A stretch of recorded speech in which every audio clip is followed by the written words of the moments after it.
new buffed and fixed oculus. 33 ranks of teleports, hitting for nearly 150 million with almost no cooldown. Who even needs offensive skills on your bar? Oh yes, let's do this.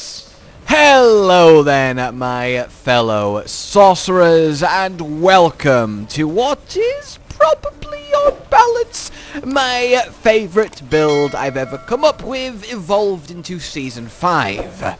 The just kill things by teleporting on top of them. It's not like it's a crazy concept. The skill does damage and it teleports you, so of course it would be fun if that was all the damage you needed. It's a thought oft had by, I'm sure, thousands of sorcerers, but I have always tinkered with it because it really does appeal to me.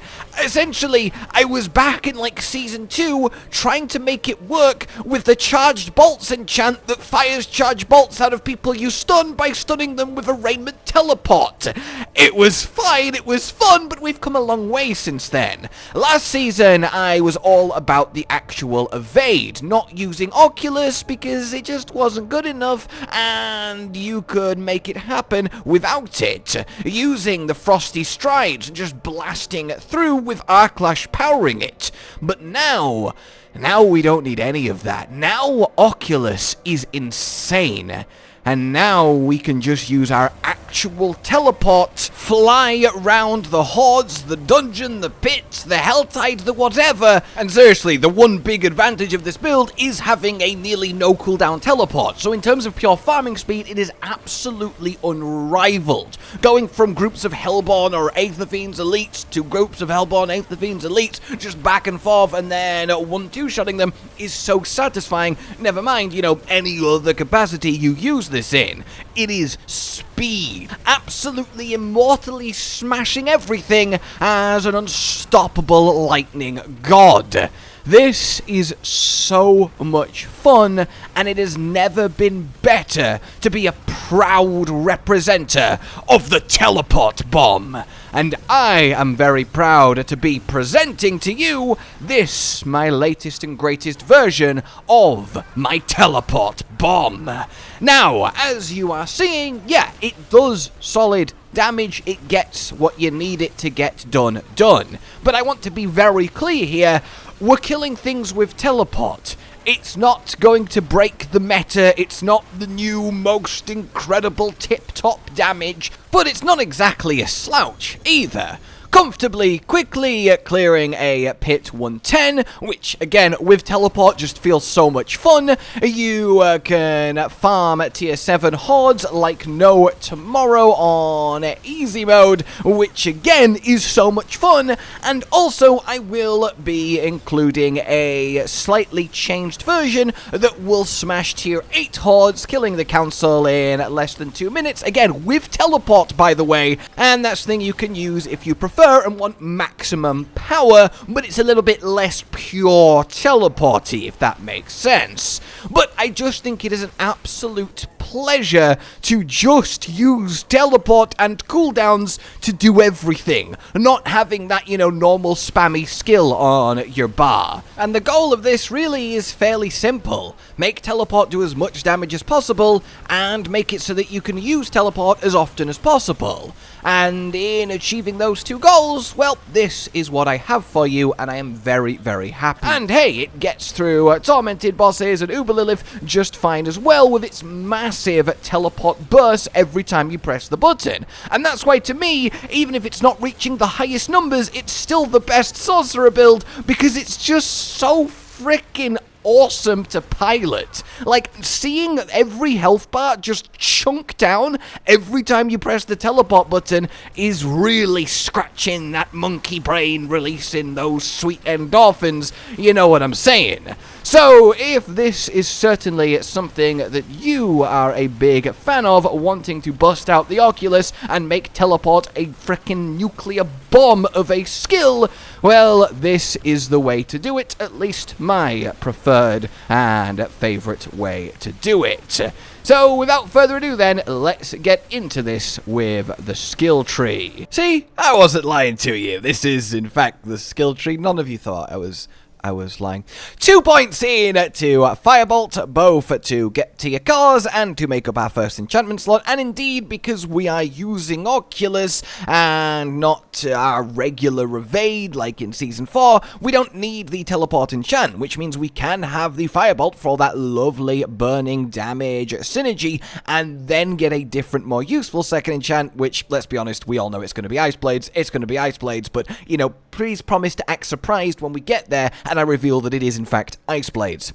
So, to your cars, where we don't really need a lot of anything here, so you can kind of put these points where you want, though I would recommend Charge Bolts into Enhanced and Destructive. We've got Permanent Unstable Currents uptime, so we're throwing out some Charge Bolts, and the damage reduction is nice. Then I've just got a point in Chain Lightning, and the reason for that is if you are wearing Shaco, which this build will ideally use, you obviously don't need this point in Flame Shield, so then put it in Enhanced, and then the random Chain Lightnings that come out of Unstable Currents will be a bit better. But truthfully, these points can go anywhere you want. You can just get 2 more Impotent Warding, be a bit more survivable, etc. It's very flexible at this stage. In any case, over at your defensives, where we do indeed go max in on the Teleport, then to Enhanced, and then Mystical for that 500% multiplicative increase. Get your Glass Cannon full for the, again, big free damage, and then Ice Armor to Enhanced and Mystical for your boss stagger meltage. We don't need to get any Elemental Attunement, as Raiment will do it for us, so we can move on to Conjurations, where we get a line, and then 3-3 in Protection. We are spamming cooldown, so barriers are plenty, and at 3-3 in Conjuration Mastery, we got quite a lot out, so quite a lot of stacks, quite a lot of damage. Lightning Spear to Enhanced, and then Invoked. Get your Ice Blades to Enhanced, and then Summoned. And are you ready? You gotta act surprised. It's going to be our second enchantment. What? Over to... Honestly, we do very much need it and feel it, though, on this build, as reducing the teleport cooldown to as low as it can be with each strike of the blades is a huge part of it. Then we come over here, get Inner Flames, and then full in on Devouring Blaze, and then get Static Discharge and Shocking Impact. It did get buffed, and we might as well. There's nowhere else for the points to go. We're stunning things a lot with Raiment. We just get a bit of extra damage out. To your ultimates, where we get 1 in Permafrost, 3-3 in Hot Frost. We'll have a chance to freeze at Tempers, and when bosses are staggered, it's just a nice increase. Then we get ourselves 1 Fiery, 1 Endless Pyre, and then grab your Womp for that sweet healing if you ever do take a bit of damage through barriers to get it back up. Though again, this isn't like critical. You can spend these points somewhere else if you prefer. Grab yourself Coursing Currents and then Electrocution for the damage reduction, and then Unstable Currents all the way to Prime, and then Supreme is very important here for the permanent, faster pulsing crackling to pair with our key passive, Overflowing Energy, to reduce the cooldown of Teleport as fast as possible. So that is our skill tree, looking lovely. Let's get into gear then. For your gems, you want critical damage in your weapons, armor in your jewelry, and then either health or intelligence in your armor, depending on how squishy you feel. If you want to be as tanky as possible, obviously rubies. If you want to do as much damage as possible, obviously topaz. You can decide on the balance that you like. 4 health, 1 intelligence is where I landed. So, your aspects then. We have ourselves Splintering Energy. We are summoning a lot of Lightning Spears with this build, and it's just a big infusion of damage. We have Permanent Unstable Currents. We have Overflowing Energy, reducing our cooldowns consistently for teleports, so that also works on Lightning Spears, so we may as well take full advantage of that and press it as much as we can. So So yeah, this is just a nice increase. Then we want Shredding Blades for that big old vulnerable damage increase, and then we want Conceited for, again, just a nice big chunk damage increase for having a barrier, which we always do, and then the very important double dipping Storm Swell on your necklace for the 1.5 times is huge. For your uniques then, we want ourselves, yes, Rakenov's Wake. We use it in this and it's lovely. The non-physical is nice, the cooldown reduction is everything and why we're using it, and hey, the explosion isn't the most potent thing in the world, but you do get an okay-ish amount of damage out of it as we are just thundering through cooldowns, triggering it constantly. We want ourselves Raiment of the Infinite for the grouping and stun. Yes, the extra cooldown to teleport is a bit of annoyance, but at the same time, it's more than worth it for said grouping, stun, and extra damage. The extra glass cannon ranks are huge, the int is nice, and even with it all, we still have a 2.68 cooldown teleport. If I got rid of Raiment, it goes to 2.23. It's not a huge increase for the amount that we gain, and it's definitely worth it after all my testing. Then Tal Rashes for that lovely 80% multiplicative increase, and again, we need all the cooldown reduction we can get, so getting it from a ring is lovely. Then we have ourselves a defensive aspect in the form of concentration on your legs. We're always spamming out your lightning spear and ice blade, so this is always up and does a lot for us. Then for your mythics, we want ourselves Shaco, chiefly for that cooldown reduction, but the extra 4 ranks on teleport certainly aren't bad either. So, this all said then, there's a few little things to go over. Although, firstly, I do want to give a shout-out thank you to Takeshi and Matchbox for helping me out with a solid oculus so I can bring you guys this build. Alright, so, breakpoints.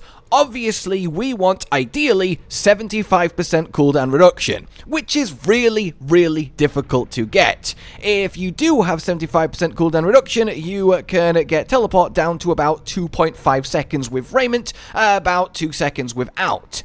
That's lovely. So if you have a GA cooldown reduction on your Shaco, if you triple hit it, if you can get to at least 65% cooldown reduction without Rakenovs, if I take this off, I go to 62, that extra 5's really nice. But if you can get near 70% cooldown reduction without Rakenov's Wake, then you are better using Esu's Heirloom for the crit damage and crit chance. So keep that in mind as a swap to make if you do have a better cooldown reduction setup than I do from your rolls. Past that, if you're doing easier content and you don't need the extra defensives of concentration, then yes, using Tybalt's Will is better. You get the extra 20% multiplicative damage increase, and that's all well and good. You might also ask, why don't we use a chest with ranks to teleport, like this plus 6? Well, the thing is, look, our teleport right now at 27 ranks does 388 to 474. When we put this on to get 6 more ranks, lose the glass cannon, it actually goes down in how much damage it does. So yeah, Raiment is just more effective than any amounts of teleport we can get at this stage, because you do get diminishing returns as you get more and more and more and more. In fact, to show you with teleport, and you might think, wait, no, the cooldown, that's why we want as many ranks. Well, if I take a point out, you'll see that the cooldown isn't changing. You stop lowering the cooldown of teleport around rank 20, so everything above that is much less valuable. So yeah, that's why that decision is made.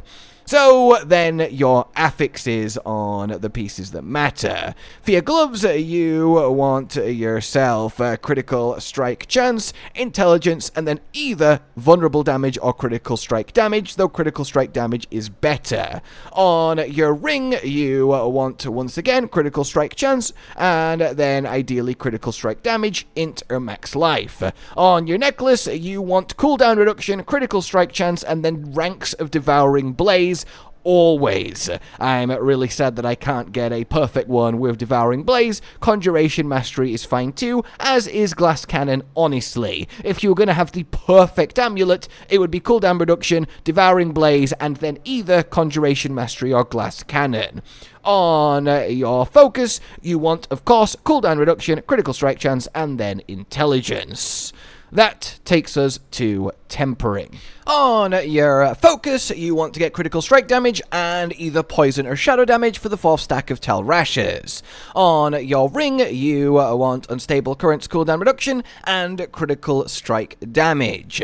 On your necklace, this one is quite important, you want to get teleport cooldown reduction if you aren't getting a good amount of cooldown reduction from elsewhere. If you've got like a GA triple hit Shaco, you can probably replace this with something else, but it does help. And then critical strike damage. Lastly, on your gloves, you want chance to freeze ideally or immobilize as long as the other one is there on your leg. So I have freeze and immobilize between them, so we get the job done, both Devouring Blaze and your extra damage to frozen. And then yes, critical strike damage. On your legs, as I said, the chance to freeze or immobilize, whichever one isn't on your gloves, and then warmth or max health is fine.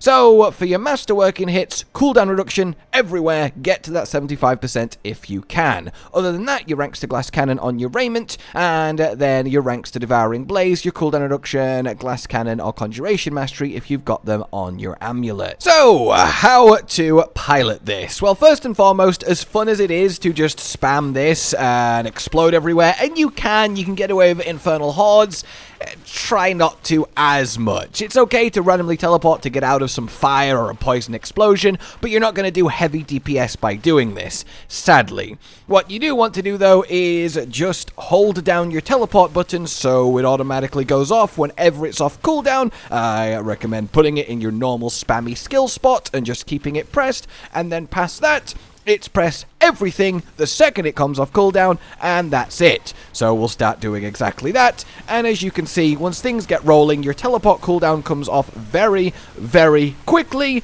and you start to get a lot of stacks of Conjuration Mastery, you get a lot of Lightning Spears out, and everything is all lovely. Let me show you what happens, though, if we go to a boss or an elite, and Overflowing Energy can do its big thing. Look at the cooldown of teleport right there. Is that not absolutely ridiculous for the sheer amount of DPS you can pump out? Thanks to the Overflowing Energy, as well as your Lightning Spear stacks.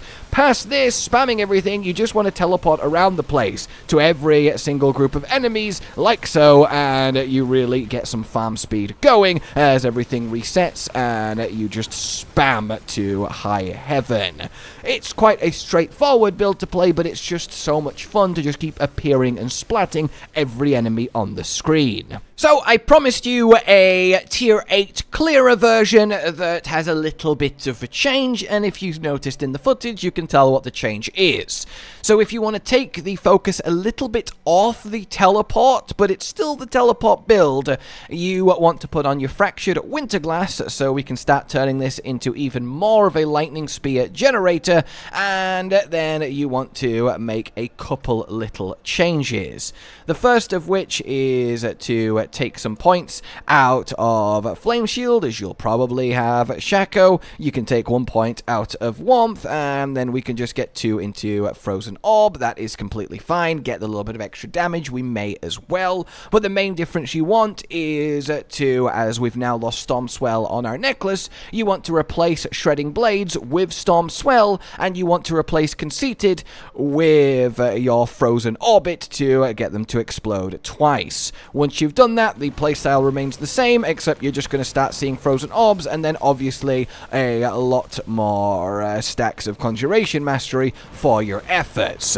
This will just give you that little extra kick you need, while still letting you teleport explode everywhere in order to beat tier 8. But it is slightly slower on your spam teleports if you're not permanently surrounded by elites that I am here because it's training dummies, and a little bit more of your damage is going to come from the Splintering Energy as a heads up. Paragon then, with me point for point, let's do this thing. Up and right through Elementalist, and then straight to the glyph slot where we slot and activate Tactician with the decks available. Grab Erudite and then up through Elemental Balance into our Enchantment Master board. Here we want to head straight right as we don't need the extra non-physical damage, so we can go past and grab Elemental Balance to the glyph slot for Elementalist, activate it with a little bit of extra intelligence nearby, and then get Erudite as we head into Burning Instinct, where we usually find it. Initially heading down to Cinders, then do this little loopy round to the Glyph slot, where we put Destruction, get it activated,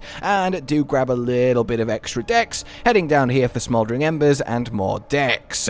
We want to then go right at this Intelligence and up to Safeguard, where we will leave it for now as we head out of this board into our Frigid Fate. Straight down here in order to get Weakness, going left at this vulnerable damage through the 2 int to get charged, and then down to Chilling to finish activating it. Continuing right through Weakness to this Dex, round and grab Frigid Fate, continue on to this Willpower up for Guarded, and then into the next board, which is going to be your Elemental Summoner board. Heading straight right to this int, up to this one, through Conjurer to the Glyph slot, where we then activate Conjurer for lovely more Lightning Spear uptime, and then go straight down here to get yourself Elemental Summoner for even more Lightning Spear spam. Then we want to go to the right, get Erudite, and head up into this next gate here, where we find ourselves Ceaseless Conduit, Glyph in the bottom right. Technically, by the way, you can choose to not do this, you'll still activate it, and you can spend these 3 points where you want,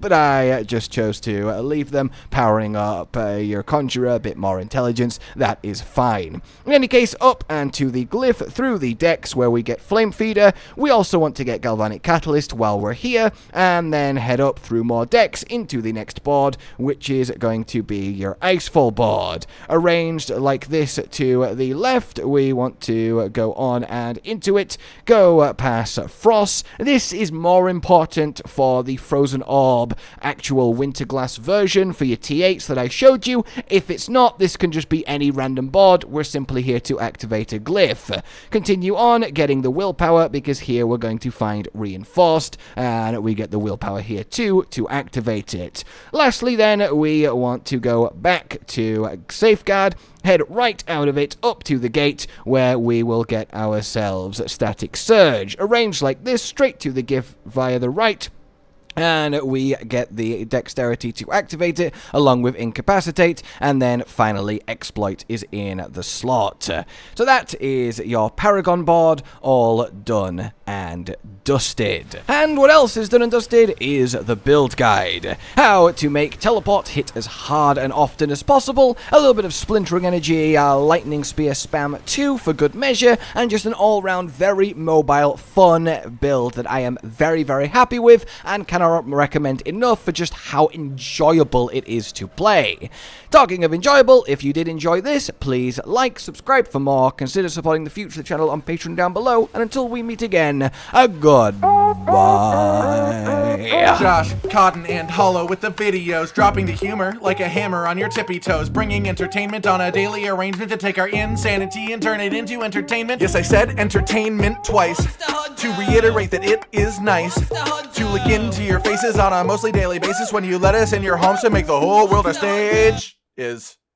Goodbye.